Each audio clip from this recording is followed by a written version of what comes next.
Oui.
Dans la série Sueur froide, nous vous proposons aujourd'hui Toi, si je voulais. Avec Gérard Jugnot, Julie Jézéquel et votre hôte, Claude Chabrol.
Just call our branch in Tokyo. You'll see. Yes, trust me. Vous m'avez demandé, monsieur le directeur. Oui, Brogno, une minute, asseyez-vous. Yes. No. They paid cash, so don't worry. Yes. I'm telling you, don't sell, just wait. All right. Bye. I'll call you back. Brogno, j'ai un travail urgent à vous confier. Oui, monsieur le directeur. Voilà, nous allons restructurer notre service international. J'ai besoin du bilan financier de toutes nos succursales européennes. Oui. Pour le dernier trimestre, je suppose? Ah non, pour les 10 dernières années. Sinon, comment voulez-vous que j'ai une vue d'ensemble? Ah oui, c'est vrai, oui. Une vue d'ensemble. Je peux avoir ça ce soir? Oh bah, ce soir... Très bien, ce sera tout. Merci. Au revoir.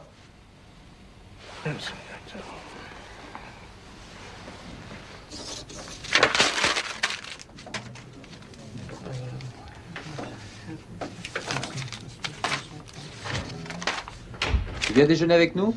Oh non, j'ai pas le temps, là. Merci. Bon, salut. Tiens, tu peux me rapporter un sandwich aussi? Oui, bah non, c'est pas la peine, j'ai pas faim.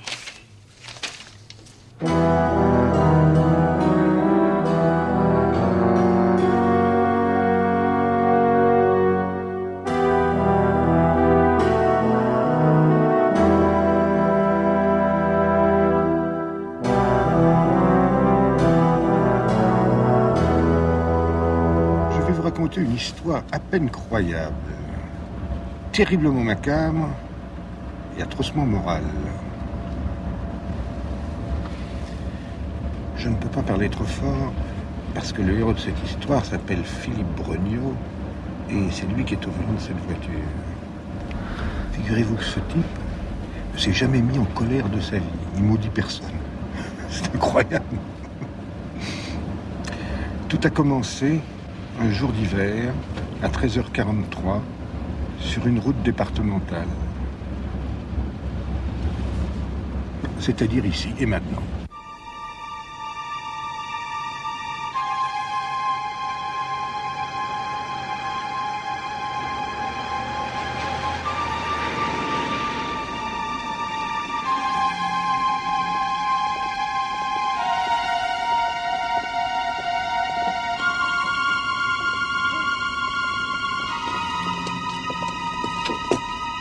Bonjour. Papier.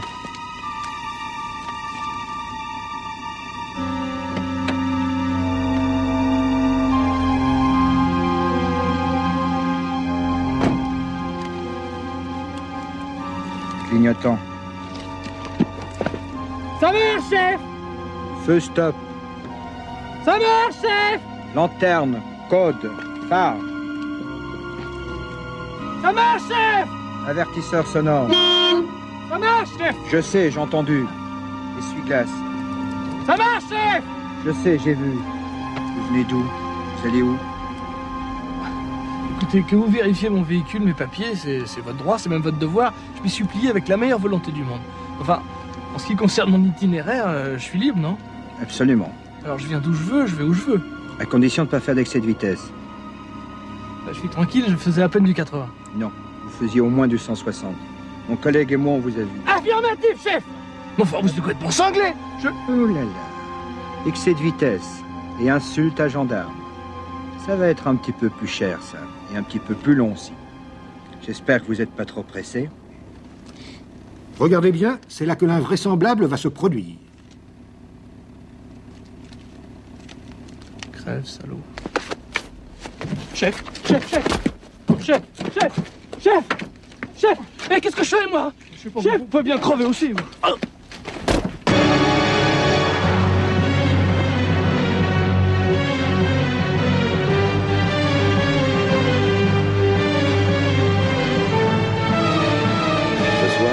Spécial de notre journal, Monsieur le ministre des Finances qui a une communication importante à nous faire, justifiée par la crise mondiale que nous traversons depuis plusieurs mois. Monsieur le ministre, nous vous écoutons. Bonsoir. Si j'ai tenu à venir vous parler ici à tous ce soir, c'est en effet parce que notre pays, ainsi que nos voisins d'ailleurs, traverse une crise grave, économique, commerciale, financière et sociale. La reprise, le redressement espérés pour le mois dernier ont été hélas d'un niveau inférieur à celui de nos espérances. Seuls nos efforts à tous parviendront à endiguer cette crise. Et c'est la raison pour laquelle le gouvernement a été obligé d'augmenter de 28% les impôts pour l'année. Ça n'en payait pas assez. Crève, salaud.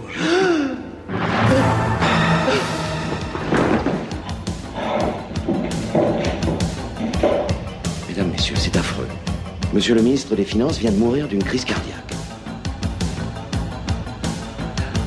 Cette nuit-là, Philippe Brogniot connut le sommeil le plus agité de toute l'histoire de la literie. Ce qui n'a rien de vraiment étonnant. Seule solution pour tenter de trouver le repos, dénicher une victime idéale et faire un test afin de vérifier ce qu'il commençait à pressentir avec effroi et délice.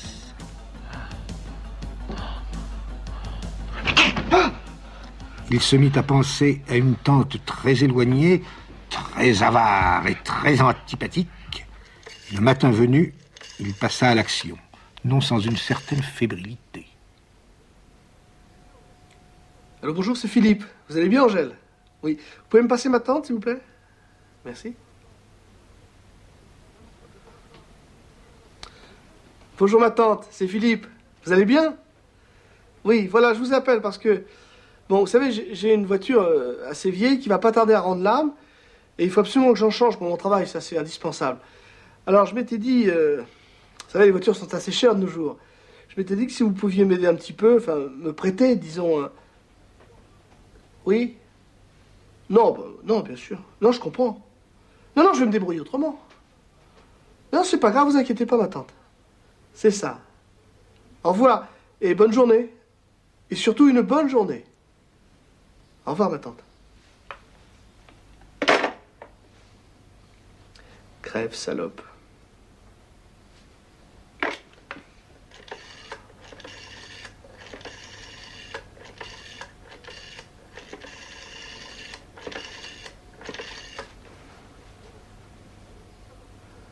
Allô? Bonjour, c'est encore Philippe. Est-ce que vous pourriez me repasser ma tante? Elle est morte?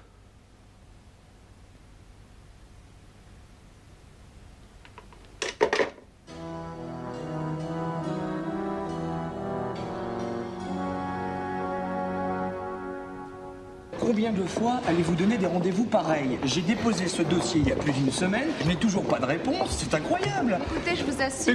Écoutez, taisez-vous. Vous êtes incapable ou quoi? 2 à ce poste pour faire ça, mais moi tout seul j'en fais autant. C'est inadmissible, comprenez? D'ailleurs, appelez-moi quelqu'un qui...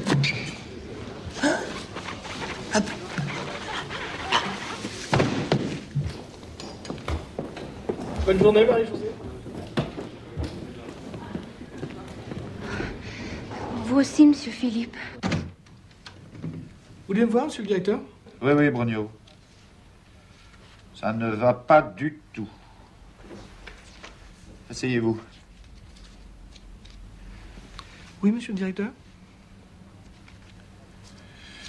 Bon, je viens de lire le rapport de Maresco sur la gestion de la zone nord. C'est un tissu d'ânerie. Comment voulez-vous qu'on présente ça aux Italiens? Nos partenaires vont se foutre de nous. Alors, vous allez me reprendre ça de A à Z et me le présenter de façon un peu plus classique et rigoureuse. Hein? Mettez-vous au travail tout de suite. Allez. Ça, si je voulais. Qu'est-ce que vous dites? Moi, rien, monsieur le directeur. Si, vous avez murmuré quelque chose, là. Non. C'est votre cravate. Je trouve que la couleur est un peu voyante. Chacun ses goûts. Bonne journée, monsieur le directeur.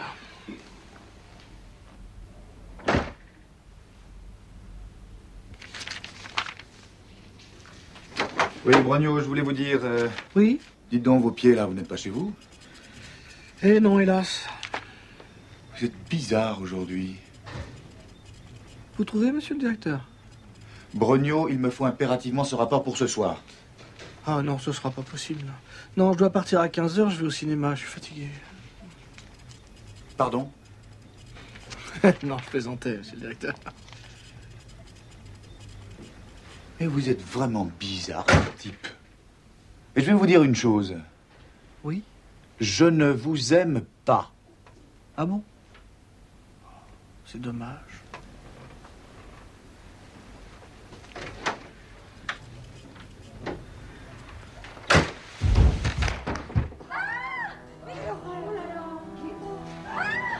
Au revoir, monsieur le directeur.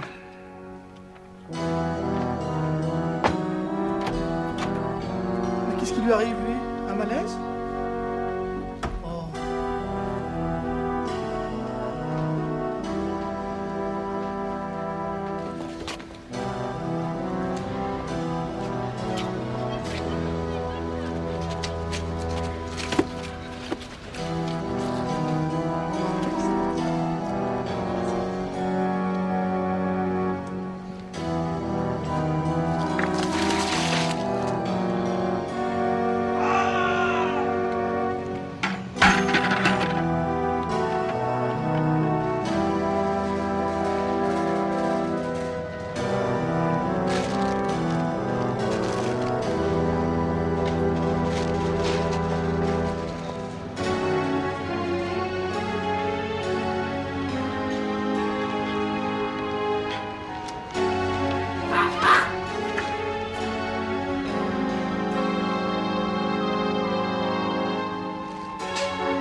Philippe? Quelle surprise! Ah, Thérèse! Ah! La surprise, elle est bonne ou elle est mauvaise? Bah bonne, bien sûr, idiot. Et bah remets-toi. C'est facile à dire, ça. Je suis ému. C'est vrai, quand on s'attend pas à voir les gens, ça fait un choc. Bah moi aussi je suis émue, qu'est-ce que tu crois? Tu m'aimes encore un peu alors? Va savoir. Toujours aussi belle. Comme jeune femme, hein, parce que comme type, t'es pas terrible, mais comme jeune femme, non. Une belle jeune femme dans un supermarché.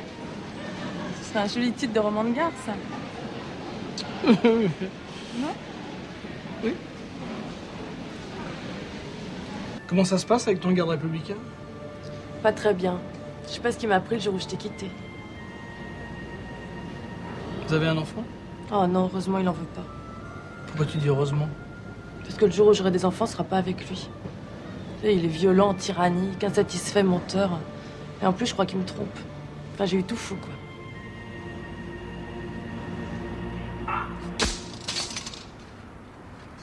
Et toi? Ah, c'est un peu spécial. Il m'arrive un truc assez ahurissant. Quoi? Voilà, c'est quand...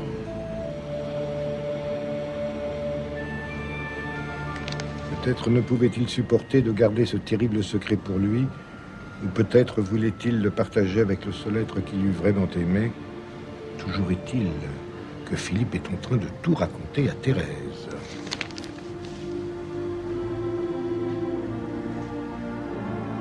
Non, je te crois pas. Je sais, c'est incroyable, mais je peux te le prouver quand tu veux.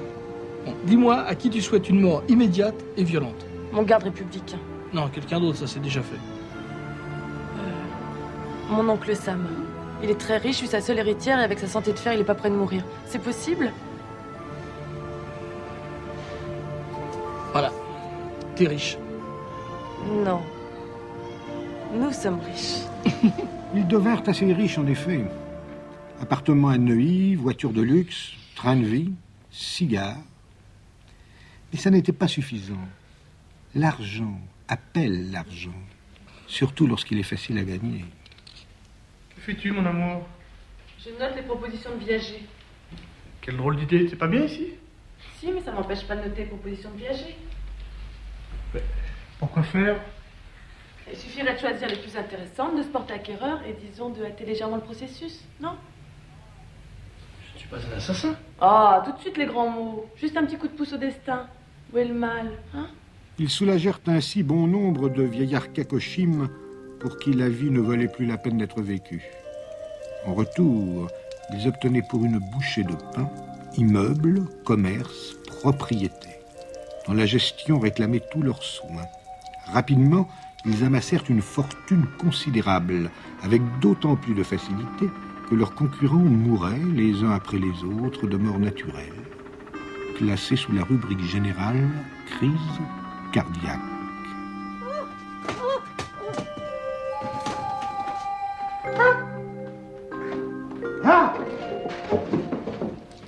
Ils se marièrent, s'installèrent dans un hôtel particulier, eurent de la domesticité et menèrent grand train. Bonjour, monsieur. Thérèse. Oui?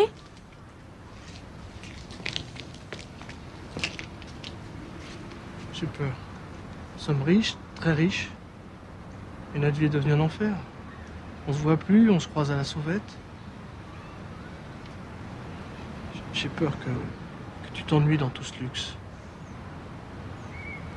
Tu veux te détacher de moi? Mais mon amour, tu es fou, tu sais bien que je n'aime que toi. Allez, t'inquiète pas.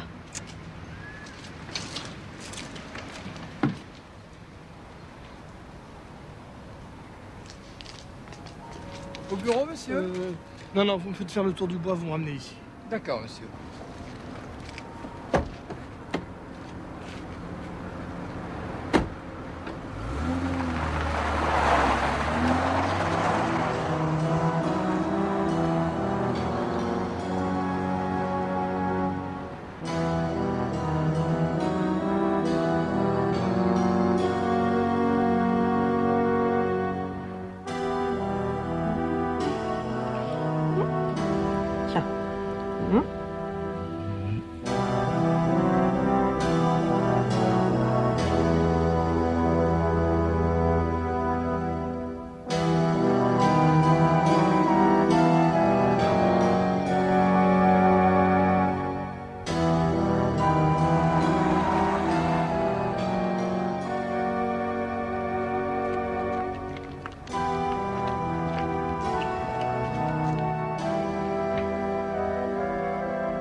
Michel, mon mari.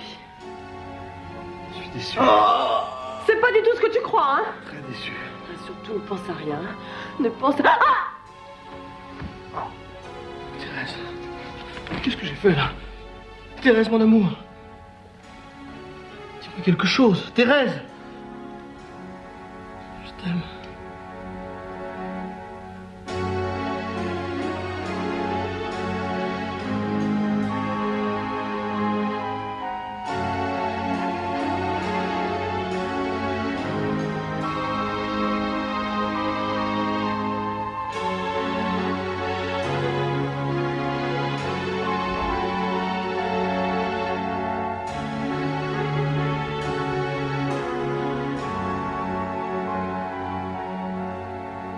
Assassin.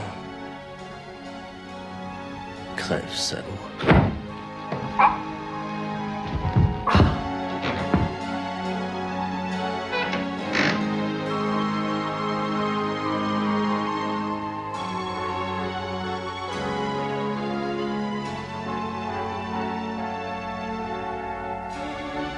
Il n'a pas souffert. Oh, je sais bien ce que vous pensez, cette histoire est poilante, mais parfaitement invraisemblable. C'est vous qui le dites. D'après une statistique récente et fort sérieuse, il y a des tas de gens qui sont doués, sans le savoir, du même pouvoir que notre ami. Le pouvoir de vie et de mort par transmission de pensée. Vous, par exemple, peut-être avez-vous ce don. Vous n'en savez rien. C'est que vous n'avez pas essayé. Il a essayé, pour voir. C'est facile. Vous pensez à quelqu'un que vous n'aimez pas, vous dites « crève, salaud » intérieurement, vous verrez bien. Allez, ne soyez pas timide. Sinon, vous ne saurez jamais si vous avez le don. Oh, les vaches! Oh, vous êtes dur! Bonjour chez vous!